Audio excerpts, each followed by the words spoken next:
All right, welcome. Today we're going to learn an unsupervised learning technique called DBSCAN.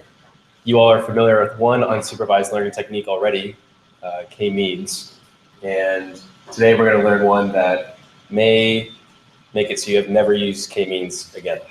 I don't know why you're clapping. It's like all the same properties except just a different way of doing the same thing.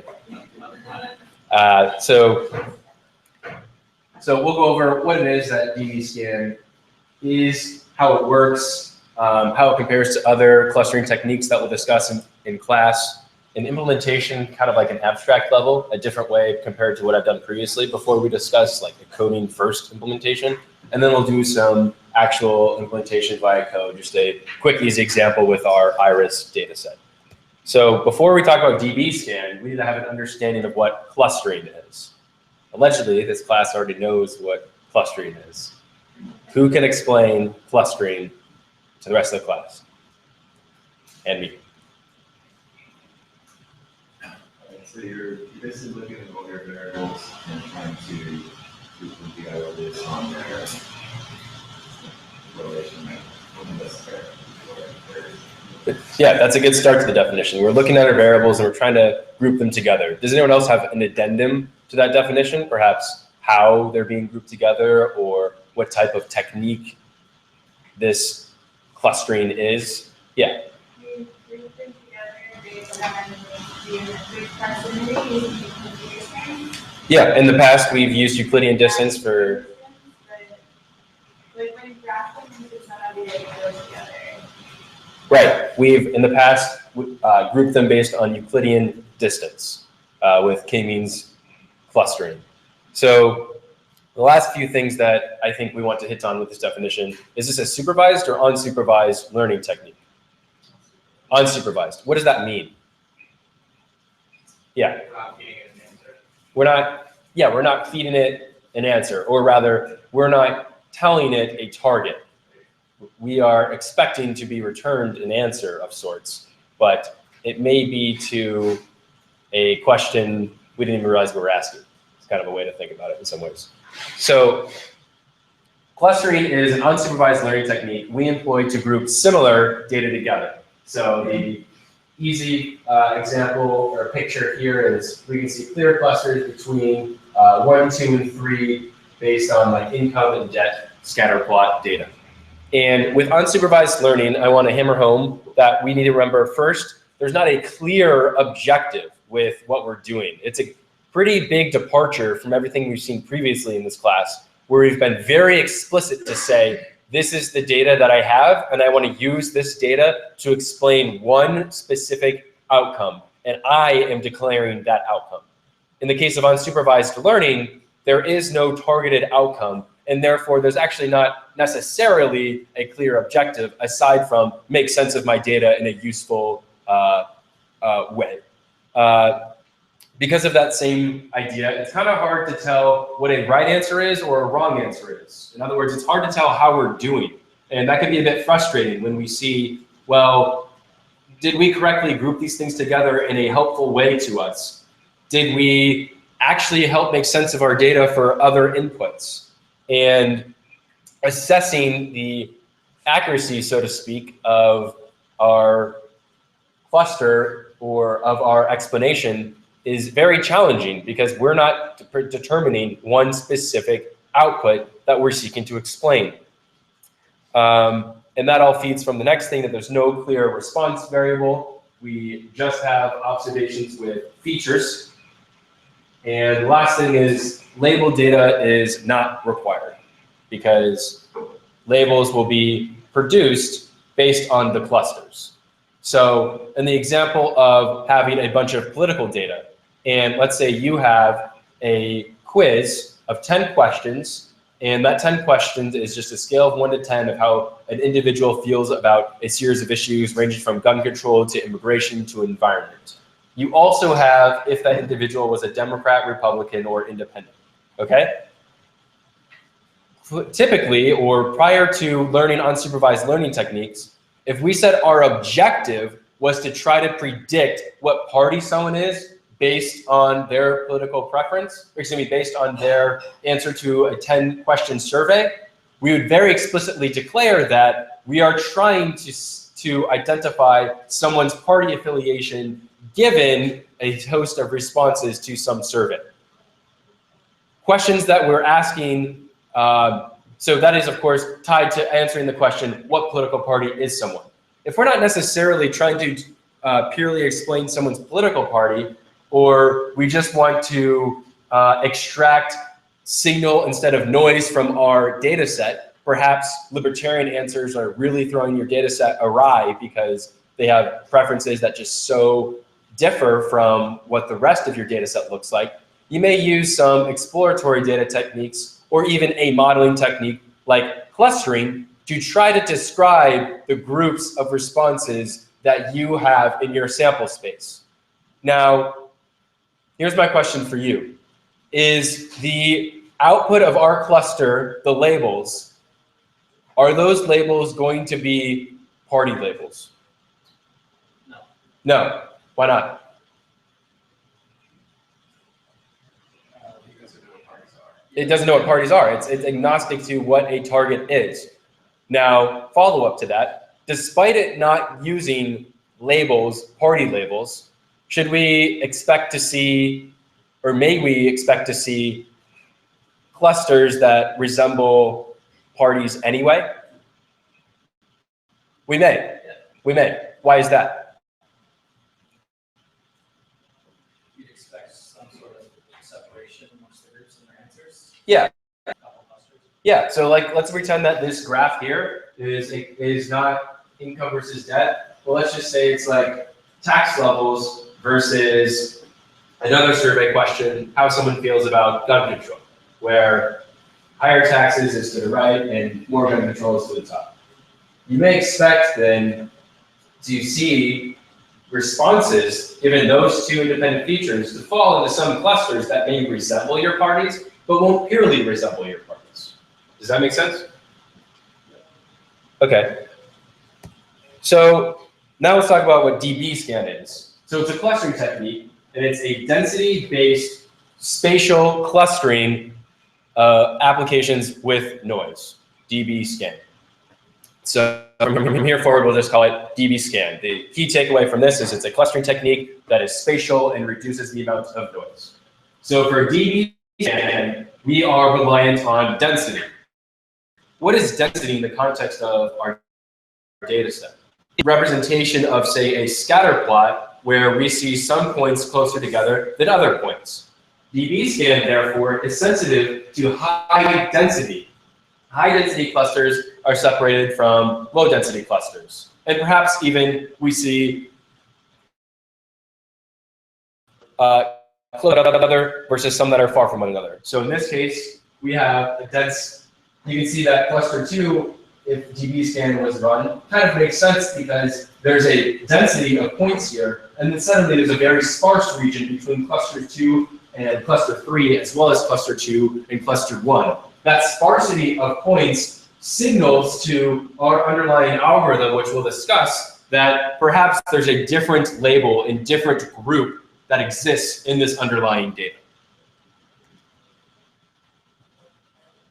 Can you repeat that? So you're saying the DBSCAN is looking for when data points get less grouped together, and that's the kind of other cluster? Yes, yes. So we'll talk about exactly how it determines where one cluster stops and another begins. But at a high level, the takeaway is DBSCAN is sensitive to how densely plotted our points are relative to one another, where density means points are closer together.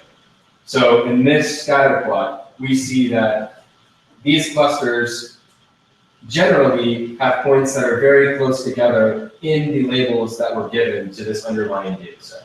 So you can envision that before we had these clear labels, we just had these points. We ran DBSCAN, and DBSCAN said, I think these are the 3 clusters that exist in your underlying data. Does that mean that it's less sensitive to outliers than you? Definitely. Definitely. It is less sensitive than Kmeans is. You're already making the comparisons, which we'll do in a few slides down, but that proves that you're on track with where we're at. So another note about DBSCAN, it's the most widely used and applicable clustering algorithm, which is why at the very beginning I was like, you probably will not use Kmeans very often. It would be rare circumstances that it may be better than DBSCAN would perform. And that's because clustering is less sensitive to not only outliers, but can identify non-uniform distributions of our data. If you think about Kmeans, Kmeans says, here's the centroid. Everything that falls within a Euclidean distance close enough to this centroid in a radius is in this cluster, which is reliant upon having uniformly distributed data. And not only that, but every point falls into some centroid's cluster. That's not the case for DBSCAN. For DBSCAN, you could end up with some points that are outliers and not assigned any cluster, which is a very notable departure. I'm getting a bit ahead of myself, so let's break down now. So now we have an idea of what DBSCAN is. How does it work? So DBSCAN is density-based clustering algorithm, right? Meaning that the algorithm finds clusters within our data that have a higher density of points, unlike the rest of the data set. Okay? And given that, that means we may have some clusters that have 0 points in them at all. We may have some outliers that have no density of points near them.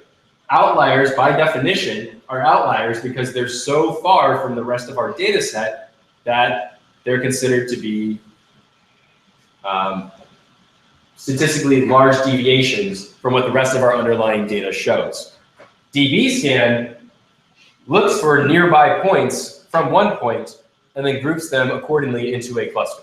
So thinking conceptually, not even thinking about the slide, if we have some clustering algorithm that is taking into account how close together points are, what are the two things that you may need to consider when producing clusters?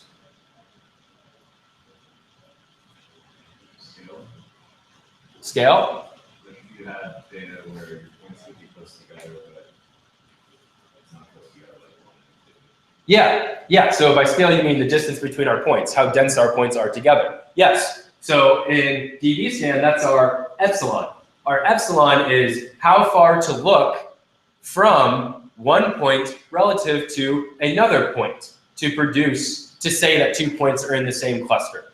So if you have an epsilon that is quite high, that is, one point looks very far to see if other points are near it, and then classifies them in the same category or same label, then you would expect fewer total number of clusters being produced.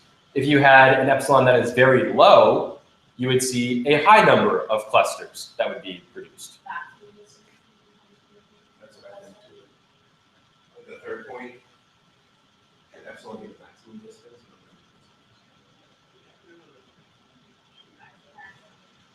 So, I mean, it's the minimum distance that it looks between 2 points, which you can think, sure, it's equivalent to saying that the maximum that one point looks to another point is whether or not it falls in the algorithm or whether or not it falls into the same cluster. But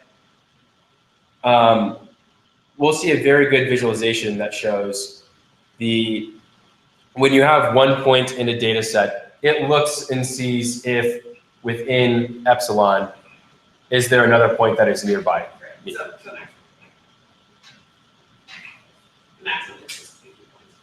Yeah.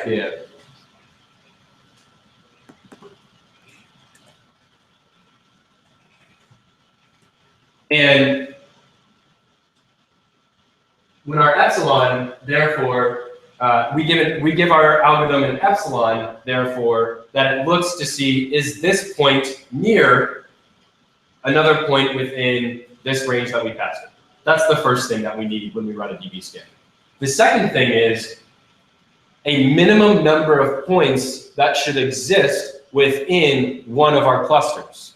So when you have some point in your data set, you are, and you're trying to produce clusters among that data set, you could say, do not consider something to be a new cluster unless there are 10 points within this cluster that would exist. In other words, if there's a bunch of, if there's like 3 outliers and your epsilon and your minimum number of points is set to 5, each of those 3 points are going to be not assigned a single cluster.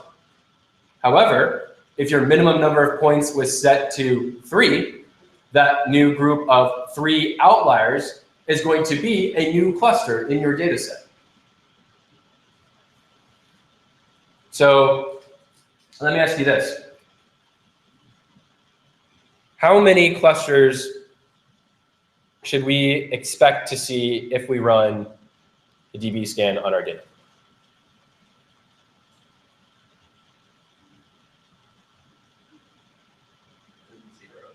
Could be 0. Hopefully it would be, oh no, just like in theory, like any given data set. Sorry, that was a joke. Yeah.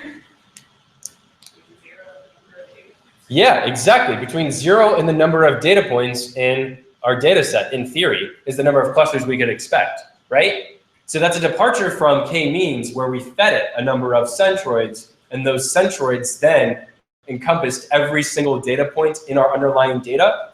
In the case of DBSCAN, there isn't a set number of clusters. The number of clusters comes from how many of those points get assigned into clusters as per our algorithm goes out into the wild and looks for points that are near it in the data set of some distance epsilon.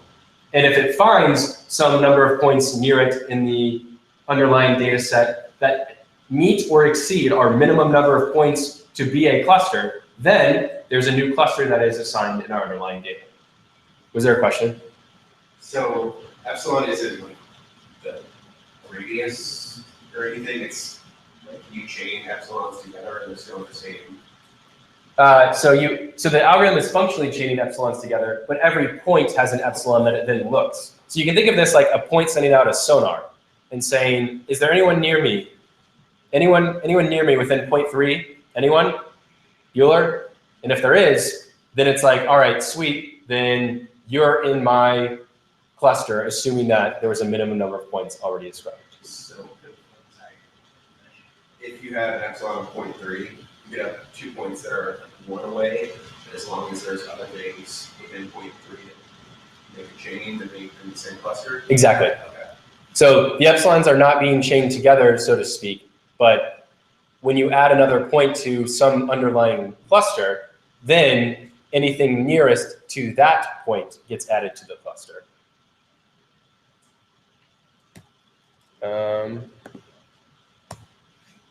So you can think of the DBSCAN algorithm like the following. First, you choose an epsilon, which is the distance between some point, the max distance between a point in our data set and neighboring points, and a minimum number of samples. Okay? Before I move on, what is minimum number of samples from the center group? You guys have answered all the questions. Minimum number of samples to have in each cluster. The minimum number of samples to have in each cluster. And the epsilon is what? Maximum distance for 2 points to be considered 3 points. The maximum distance between 2 points to be considered a part of the same cluster. Exactly. Okay. So we feed it an epsilon, and we feed it a minimum number of points to be considered a new cluster. So sorry, a quick question on that. The maximum depth number of distance between any 2 points in a given cluster, or is it between a point and another point in that cluster? Because we have a really huge cluster, and then one point at one end might be several epsilons away from another, but they're connected by a little. The latter. So when you are creating a cluster, and we have a brilliant visualization that will really help with this. it's not that every point in the cluster must be within a single epsilon. It's just that that's the maximum distance that any point you have from as its minimum distance from the cluster. So here's an example. Let's say my epsilon is like equal to that roughly distance. Okay. So my algorithm's running, so let's run the algorithm on this data. Okay. So you pick an epsilon. My epsilon is this, and my minimum number of points is 3. Okay. So what's going to happen here is we fed an epsilon, we fed it a minimum number of samples. It's then going to pick an arbitrary point. In this case, I picked this one, but I mean, I could have started here, could have started anywhere. Okay. And it's going to say, is there at least min sample points within distance epsilon? So it's going to say, okay, let me look. Is there 3 points near me? So okay, this guy, you already got him. So then now this guy's going to check his epsilon. And he goes, all right, let me check again. Is there someone within distance epsilon? He goes, yes, there is. This guy does the same process, says, yes, there is. This guy does the same process, says, yes, there is. Now when we get to this point, if there is not a point, a minimum number of points out here that are within the epsilon distance that I've chosen, then it checks, then it goes, okay, time to choose a new arbitrary points in this data set to try to create a new cluster. So it's already checked all of these points. So now it's going to pick another arbitrary point in our data set. That happens to be this guy. That's the only remaining point in this data set. And it goes, okay, is there anything within epsilon? No. And then it finishes. After checking every single point in our data set, it ceases. And then, after that, you have your clusters. Comprehension question. How many clusters did I produce? Why not 2? Minimum samples is set to 3. So what is this? Yeah, it's just by itself. Sweet. You guys got it. All right. Now someone has to do what I just did, except on this.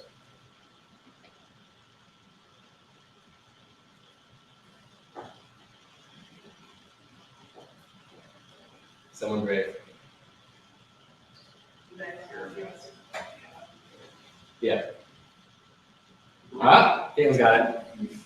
Caitlin, you first. Do you want me to actually draw all of the little circles or just what cluster did you get?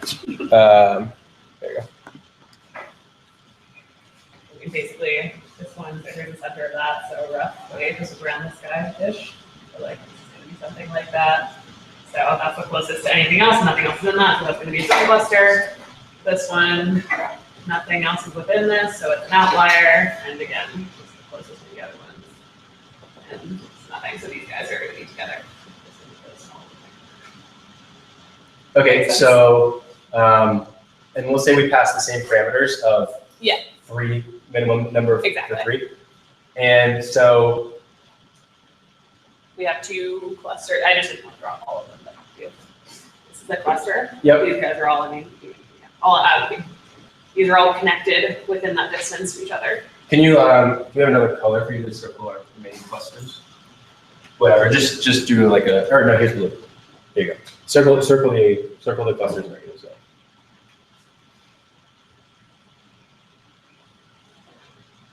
Sweet. So how many clusters do we have? 2. And one thing that I want to note about your process here was when you were, I should have made you pretend to be the algorithm a bit more rigorously, but you saw that each of these points in this cluster here were going to fall into this cluster, and then you went, okay, so I see that, so I'm going to just move on to here. When the algorithm is running, it checks each of those points. So it goes here, and then it cannot choose another arbitrary point until it determines that it is at a dead end in one of its clusters that it's producing. So it would have gone here, here, here, here, here, here, here, here. Then it would have been like, man, don't see anything, gonna choose another arbitrary point. Would have gone here, perhaps. It would have gone, don't see anything, gotta choose another arbitrary point. Here, cool, here's another. Here's another.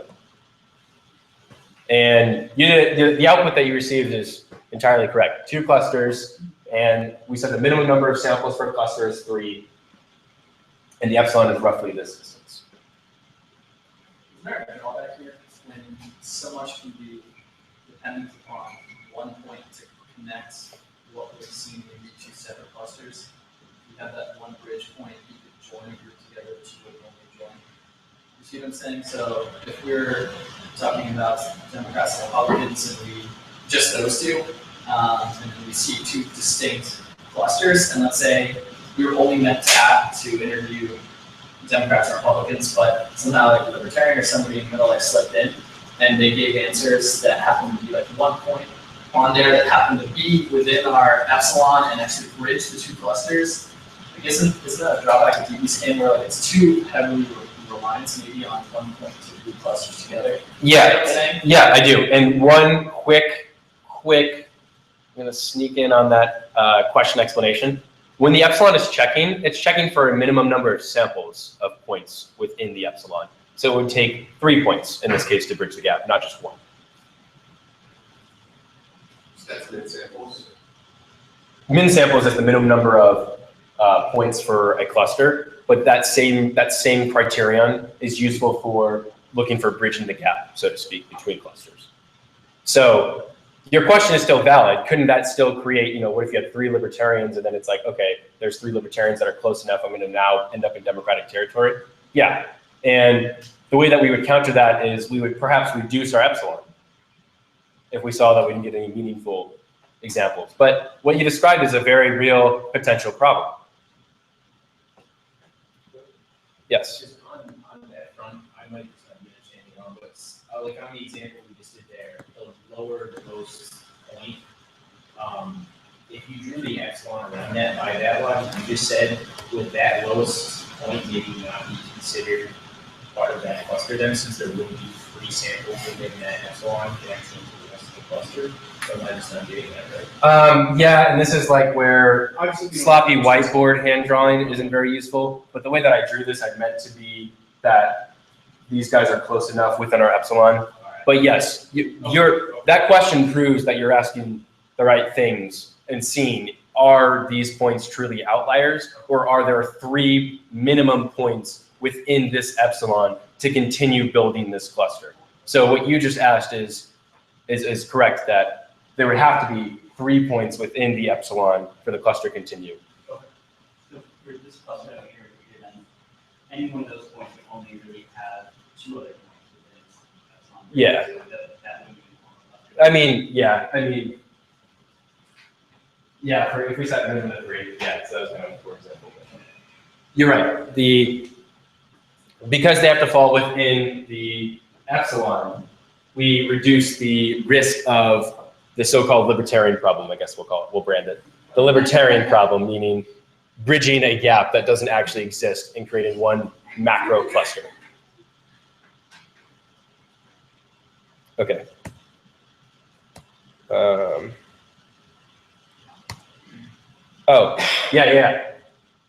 have to prompt myself with what questions I wanted to ask. Who wants to volunteer explaining the DBSCAN algorithm in words? This algorithm, explain it in words.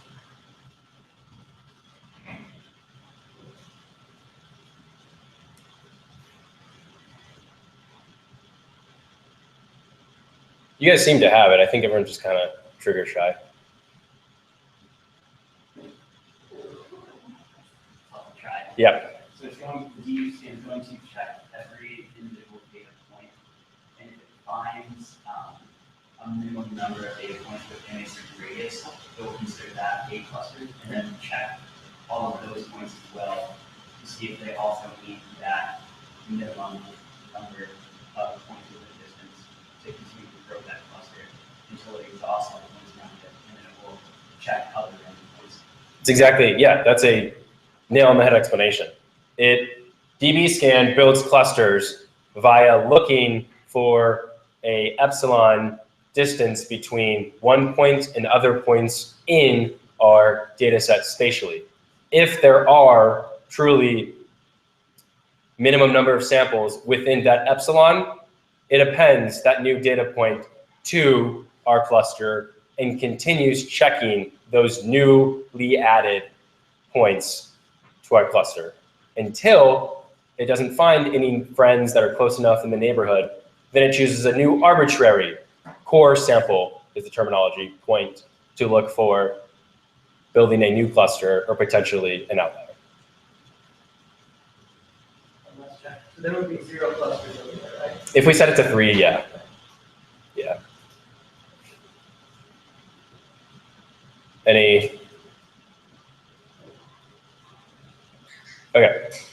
So now let me, everyone open up this link.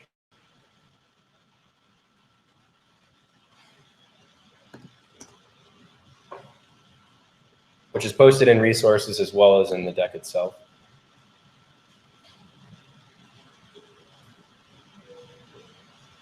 Is it loading for you guys?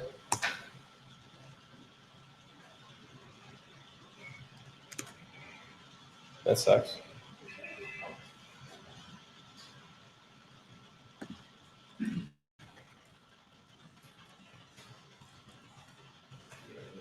Working for you guys? Yeah. So it's just my computer. It looks marked out as a PDF, looking at the PDF on it. Weird. It works from the markdown file, but not, so maybe I included the wrong link.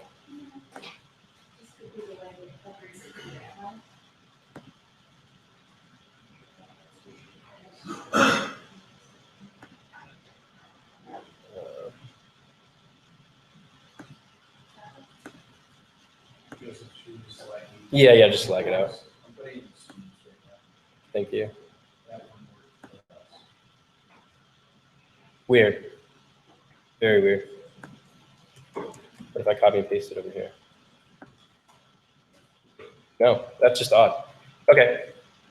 So I want you all to play around with, for just a quick bit here, choose one of these distributions of data, and then choose a epsilon, and choose a minimum number of points, and then watch a DBSCAN be built.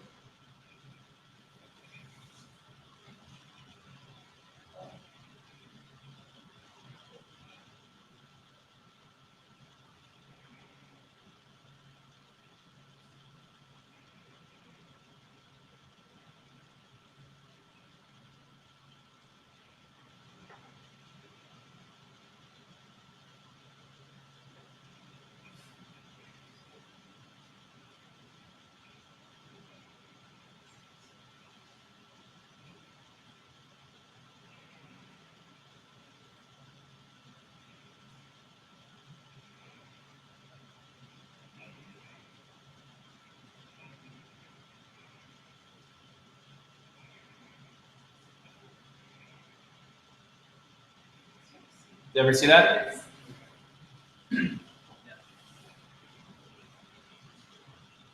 So I was